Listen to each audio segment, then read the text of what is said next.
hasta el 22 de julio para ir cerrando ya las actividades del semestre, ¿no?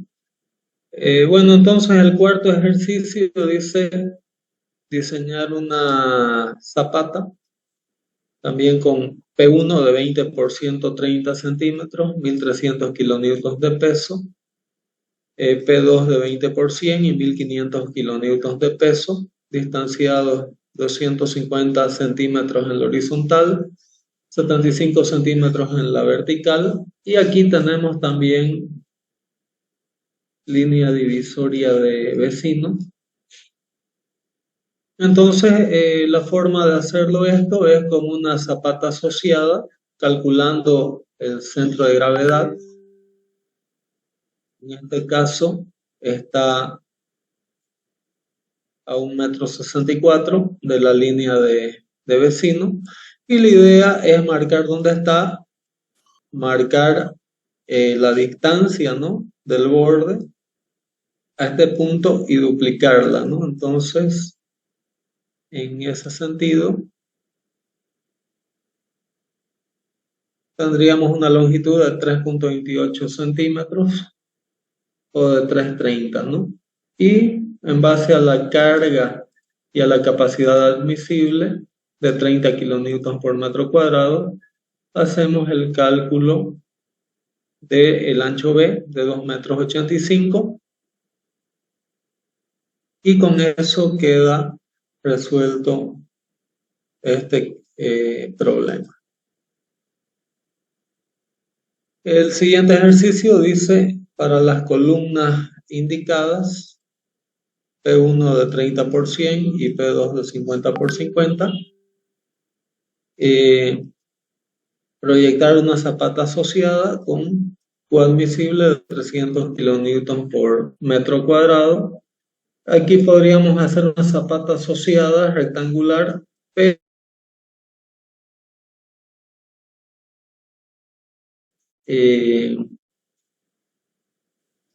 trapezoidal, solamente para mostrar que se pueden hacer otras formas, ¿no?, de solución.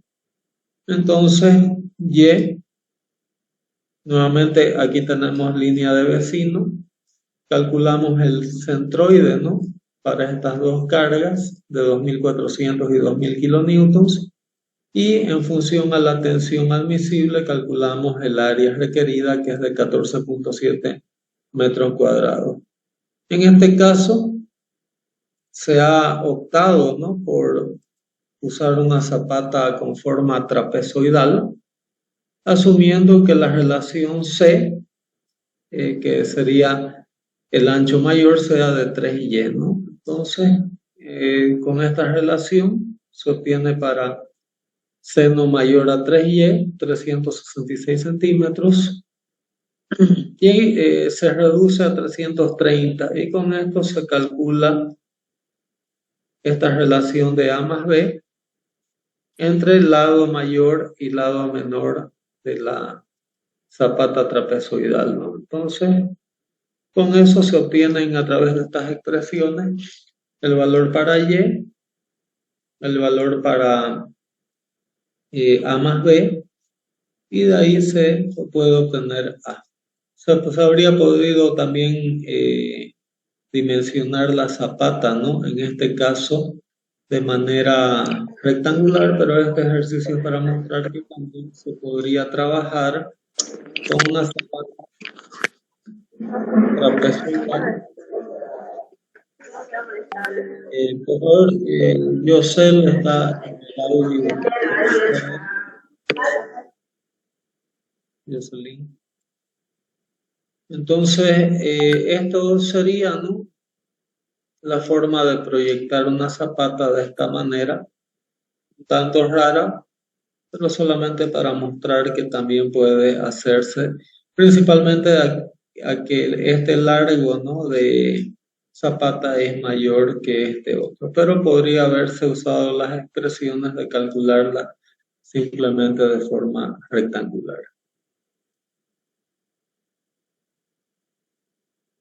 Bueno, muchas veces podemos tener muchas zapatas muy próximas, como en este caso, tenemos esta de vecino, tenemos estas dos de extremidad, perdón, muy próximas del borde, entonces podemos asociar estas dos zapatas con esta otra a través de una viga en palanca.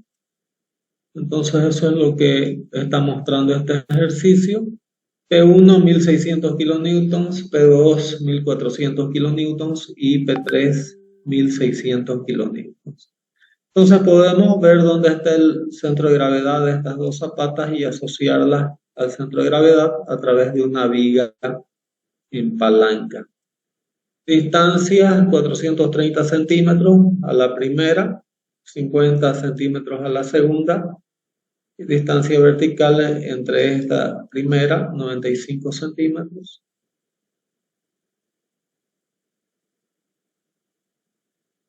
Entonces ahí, distancia entre las dos columnas P2 y P3 en la vertical, 185. Y aquí se encuentra mediante esta ecuación la posición del centro de gravedad en X y Y, asumiendo el origen en este punto, ¿no?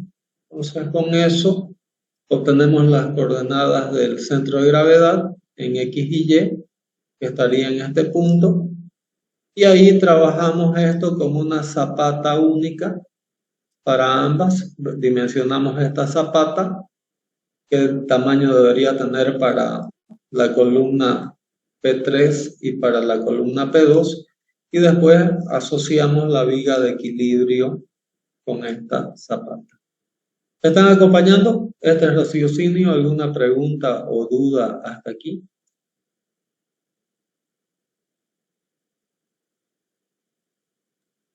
Está claro, ingeniero.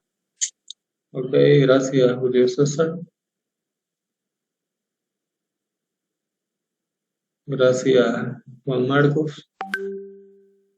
Entonces, aquí para la zapata P1 se va a asumir que la relación entre ancho y largo de la zapata va a ser 2.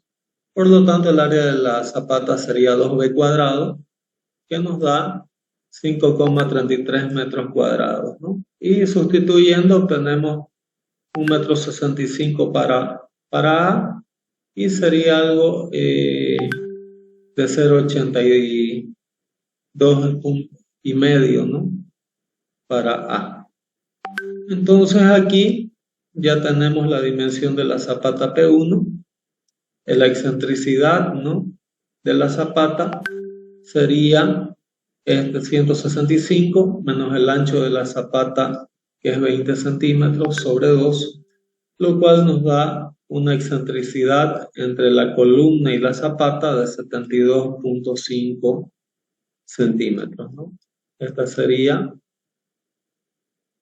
esta excentricidad. Y con esos datos calculamos cuál es el delta P, ¿no?, que va a sobrecargar una zapata y que va a aliviar la otra. Entonces, de acuerdo a las expresiones que vimos en la clase anterior, la distancia, ¿no?, entre el centro de gravedad de mi zapata para la columna P1 va a ser 474 menos la excentricidad, y con eso calculamos R1, ¿no?, que va a ser la carga P1 de 1600 kilonewtons más 1600 veces la relación entre la excentricidad y la distancia que hay entre la excentricidad y el centro de gravedad, ¿no? Con eso, nuestra reacción R1 sería 1889 kilonewtons para la carga que tendría que redimensionar mi zapata. Entonces, nuestro delta P es de 1600 veces la excentricidad, que sería este valor, dividido por la distancia del centro de gravedad de mi zapata hasta el centro de gravedad de esta zapata asociada, ¿no? En estos casos nos da 289 kilonewtons, O delta P es igual a P veces E, donde P sería este valor. Aquí tendríamos el valor de E y aquí tendríamos el valor de nuestra distancia D.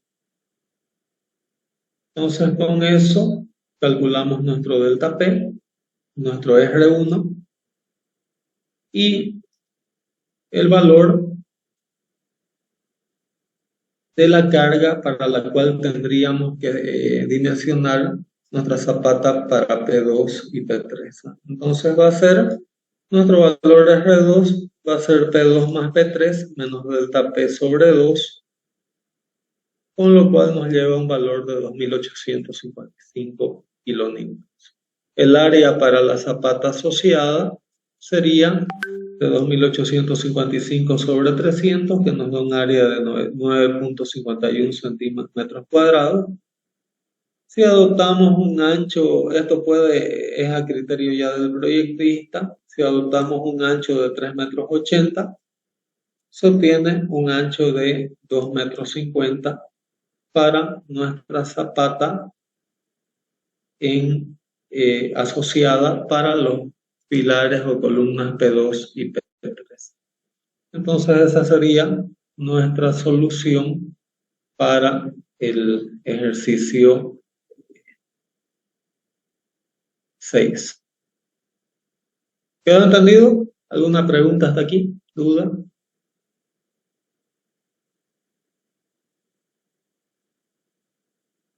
El ejercicio 7 pide para calcular una zapata única para las 3 columnas indicadas ahí.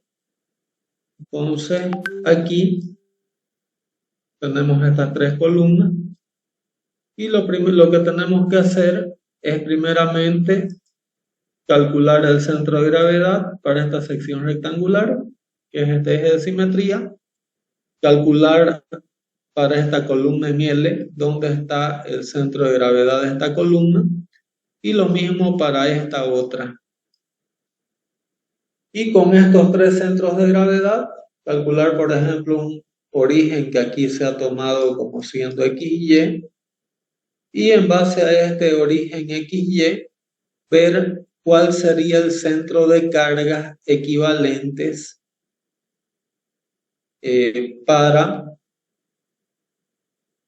cuál sería el centro de carga equivalente a la combinación de estas 3 columnas. Entonces con eso, muchas veces esto es bien práctico de agarrar una tabla. Gracias, Bruno. Y el centro de cargas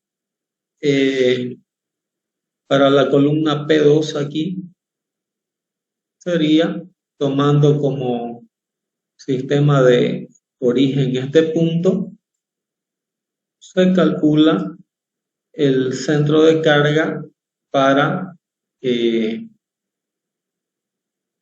XY, X', perdón, para la columna 2 y el Y' también para la columna 2. Con eso se obtiene 30 centímetros y 58 centímetros. Aquí estos valores se han adoptado tomando el origen aquí.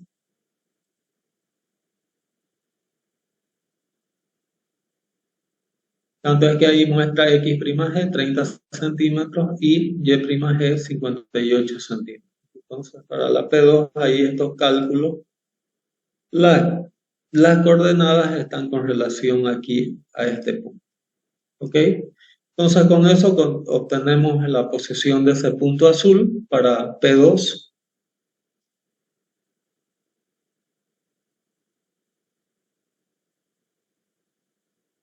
Ahora, lo mismo se hace para las columnas P2 y P3. Y con origen en este punto, se marca cuál es la coordenada del centro de gravedad para esta primera columna P1. Como ustedes pueden ver, está sobre este eje. Entonces es 0 y a 195 centímetros de esta línea de origen X. Con P2 se hace el mismo ejercicio.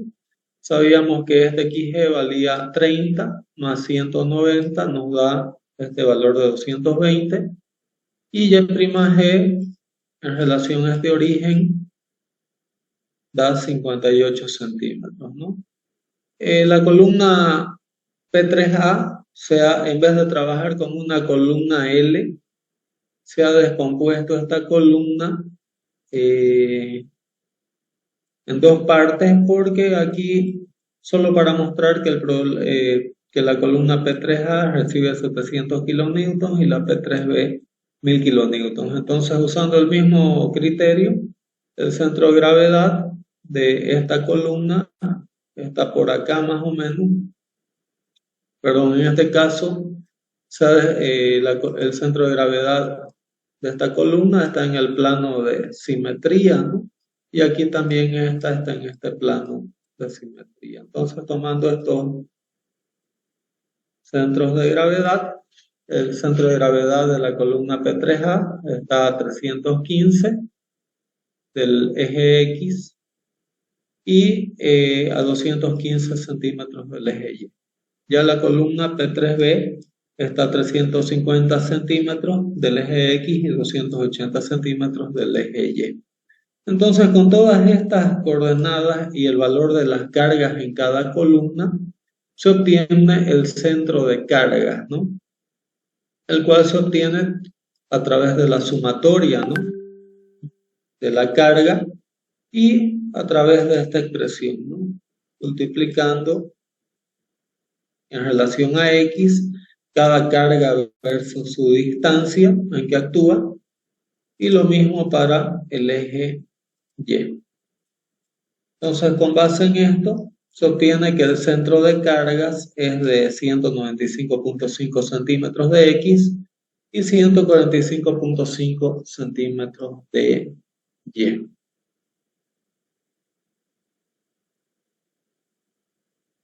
En base a esto, se calcula cuál sería el área, ¿no?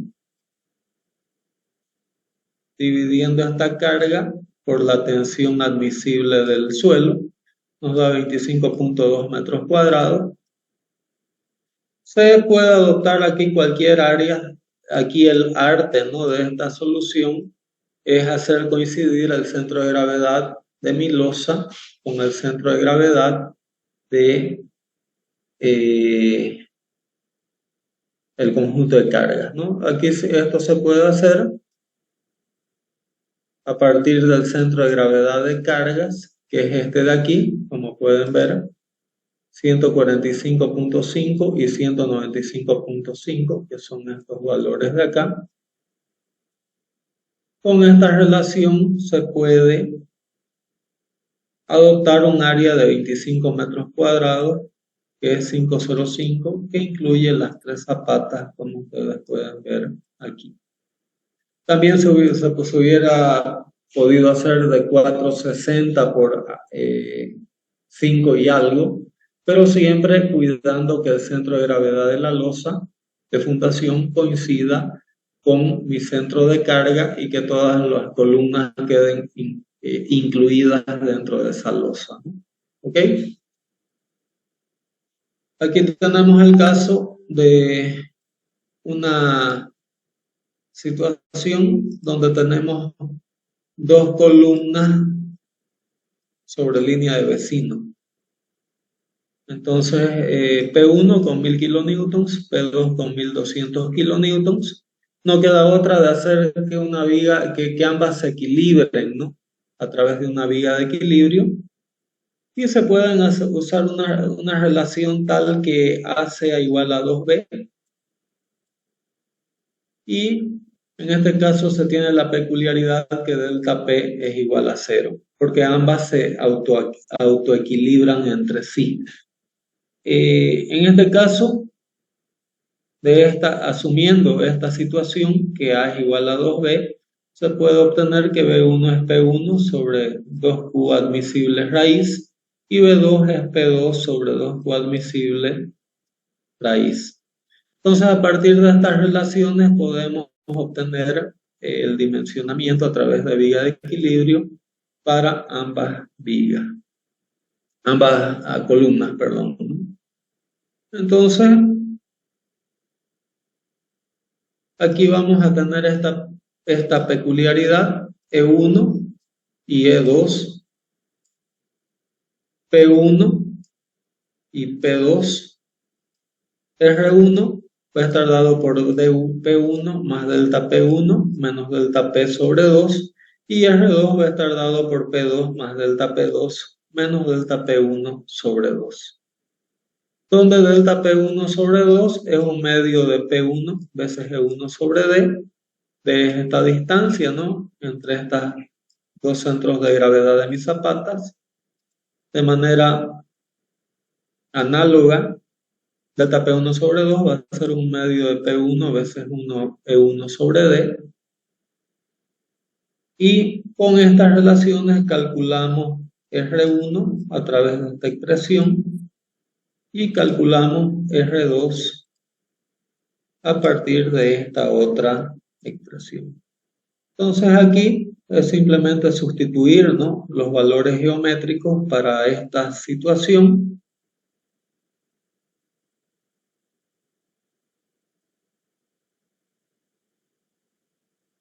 Usando estas relaciones. E1 y E2 están calculados 70 y 72.5 centímetros respectivamente. Con eso calculamos delta P1 sobre 2 o delta P1, que va a ser 161.85 kilonewtons. Delta P2 y es 201,15 kilonewtons. Con eso calculamos los valores de R1 y R2 respectivamente.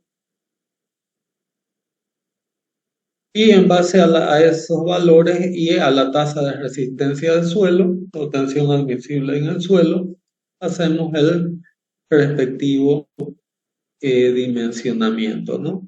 En este caso, se obtiene A1, 3.35 metros, A2, 3,80 metros, y con la relación de que B es igual a A sobre 2,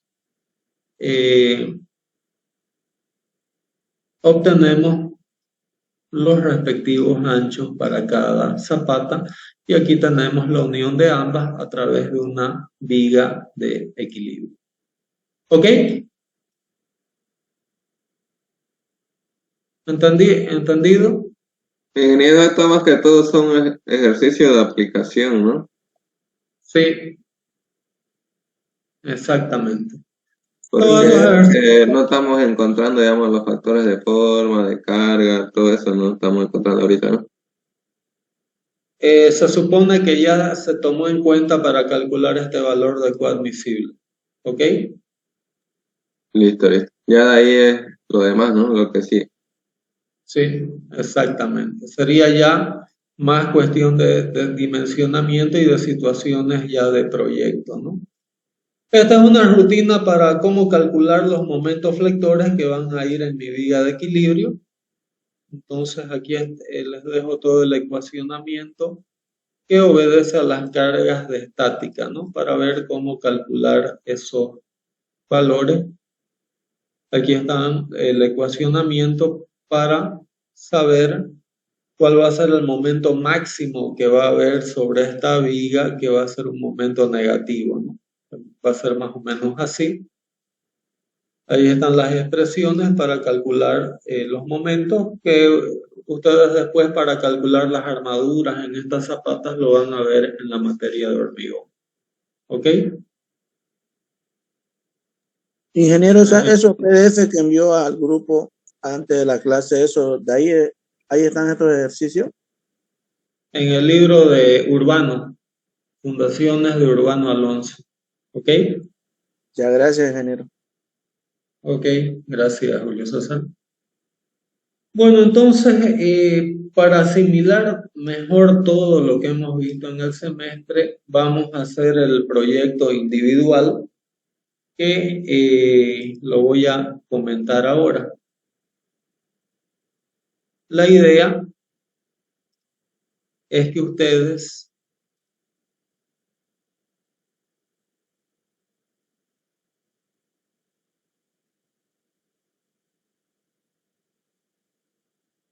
¿están viendo mi pantalla? Se ve, ingeniero. Sí, ingeniero. Lo subí a AutoCAD. La idea es que ustedes hagan el proyecto de fundaciones de esta casa.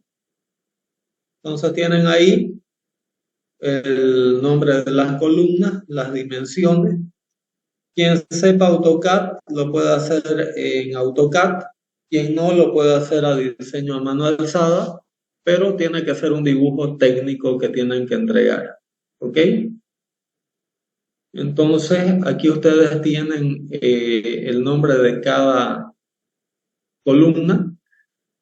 No le prestemos atención a las vigas, ¿ok?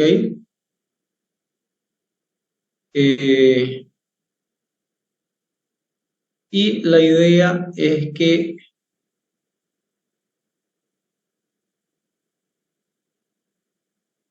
ustedes asuman que tenemos aquí una línea de vecino, ¿ok? Esta parte que estoy colocando, ¿no? En la figura.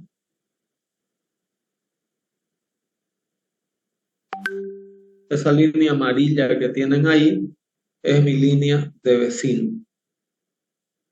¿Ok? Vamos a complicarlo un poco más.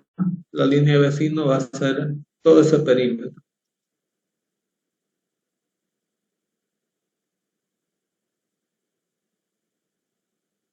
¿Está entendido? La línea de vecino que hay que respetar. ¿Ahí? Sí, ingeniero. ¿Sí? Bueno, Sí. gracias. ¿Qué cargas vamos a emplear en cada columna? En el otro plano que les envié, que es este de aquí, que dice cargas a cimentación, fíjense que aquí están los números de cada columna. Esta es una salida de CIPECAT. Y aquí dice la carga axil, carga muerta y sobrecarga de uso y viento. ¿Ok? Nosotros para efectos de este proyecto, si ustedes se fijan aquí los momentos flectores y cortantes y axiles que genera viento, no son muy determinantes, ¿no? Entonces, en este caso, solamente vamos a dimensionar nuestra zapata considerando cuál es el caso crítico solo de los axiles. No vamos a olvidar de estos otros valores, ¿ok? Solamente vamos a considerar los axiles para llegar a una carga crítica a través de una combinación de carga. También yo les subí, ¿no?, en el chat de la pantalla lo que eran las combinaciones de carga que vamos a usar. Entonces, les voy a compartir ahorita en la imagen.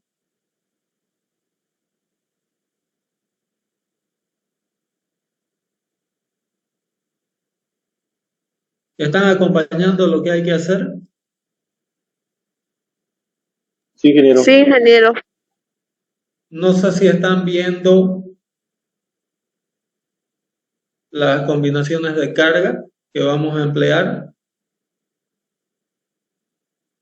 Entonces, para cada columna hay que ver cuál es la situación de estas tres situaciones críticas para estas combinaciones, ¿no? D es peso propio, L es la sobrecarga de uso y aquí W es viento. ¿Ok? No vamos a considerar carga sísmica en este caso, solo vamos a usar carga permanente, sobrecarga y viento. Y ahí están los factores de combinación, entonces yo tengo que ponderar, ¿no?, con estos factores tengo que ponderar estas cargas, ¿no? ¿Ok? Para ver cuál es la situación crítica de axil. Solo vamos a dimensionar para axil. ¿Ok? ¿Me están acompañando hasta aquí? Ingeniero, una pregunta. Sí. De todas esas cargas, digamos, la vamos a mayorar, ¿cierto? Sí. Y de ahí ya vamos a coger la carga máxima y con esa dimensionamos, con esa calculamos, digamos. Sí, exactamente. En otras palabras, ustedes van a calcular, para esta combinación van a calcular una P, ¿no? Para esta otra P. Y para esta combinación otra P, para esta otra P, para esta otra P, pueden armarse una tablita de Excel y de todas estas ustedes calculan cuál es la que dio mayor valor.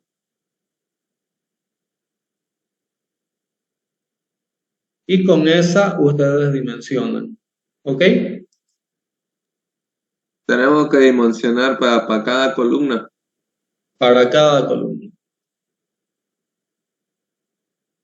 Tenemos que hacer el cálculo de coadmisible, todo eso. Ahí voy a la siguiente parte. También les compartí ahí un SPT. ¿Sí? No sé si lo llegaron a abrir, el valor de el SPT.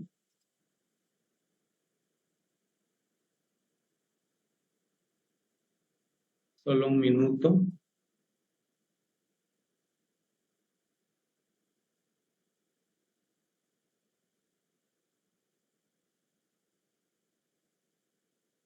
Entonces ustedes aquí tienen que definir todo ya. Esto es un proyecto real de ingeniería de fundaciones, donde aquí también les subí el SPT. Y con estos datos de suelo, ahí ustedes tienen ángulo de fricción, el peso específico del suelo, ¿no? Primero tienen que definir a qué profundidad, digamos, ¿no? Y en base a la profundidad, si es, por ejemplo, aquí está este estrato a 1,40, si quieren a 1,40, a 1,50, por ejemplo, entonces aquí ustedes no adoptemos esto. Lo que yo quiero es que ustedes, a partir del ángulo de fricción, ¿no? Datos como ángulo de fricción, peso específico del suelo, ustedes calculen el Q admisible como nosotros hemos hecho en clases. ¿Quedó entendido? Solo hasta coadmisible, digamos, como hemos hecho en todo el semestre. Sí, exactamente. Aquí, No hay aquí, cargas. aquí que adoptamos, Sí. digamos, la compresibilidad del suelo también, o solo los factores normales, nomás inclinación, carga y forma. Solamente para una zapata verifiquen el factor de rigidez del suelo y el asentamiento elástico solamente para una zapata. ¿Ok? No necesitan hacerlo para todo, pero pueden escoger la zapata más cargada, por ejemplo, y calcular el asentamiento elástico para ese suelo, para esa zapata más cargada. Solamente para ver cuánto va a dar. Y para esa zapata más cargada, si ustedes calculan el asentamiento elástico y está menos de 2 centímetros, entonces no hay necesidad que ustedes calculen ese índice de rigidez. Prefiero que para una zapata, la más cargada, calculen cuál es el asentamiento elástico que tendrían. El suelo arenoso no les voy a pedir asentamiento diferido, solamente el cálculo de asentamiento elástico para la zapata más cargada. ¿Ok? Listo. Ingeniero, otra pregunta. ¿El nivel de desplante nosotros lo adoptamos ya con cualquiera del SPT o alguno en específico? Ustedes lo adoptan. Ustedes lo adoptan. ¿Ok? Ya, ya. Ustedes son los ingenieros que van a definir cómo se van a hacer las fundaciones de este proyecto en base a lo que han aprendido en el semestre. ¿Está entendido? Fíjense aquí que son otros dos, se han hecho dos sondeos, el SPT-01 y se ha hecho el SPT-02. Entonces, aquí en el plano de las fundaciones, fíjense que aquí se indica, ¿no? Dónde está el pozo 1 y dónde está el pozo 2. Entonces, más o menos ustedes pueden dividir el problema calculando un Q admisible para esta zona de zapatas en base al pozo 1 y aquí otro Q admisible para esta otra mitad del proyecto en base a los resultados del pozo 2. ¿Quedó entendido?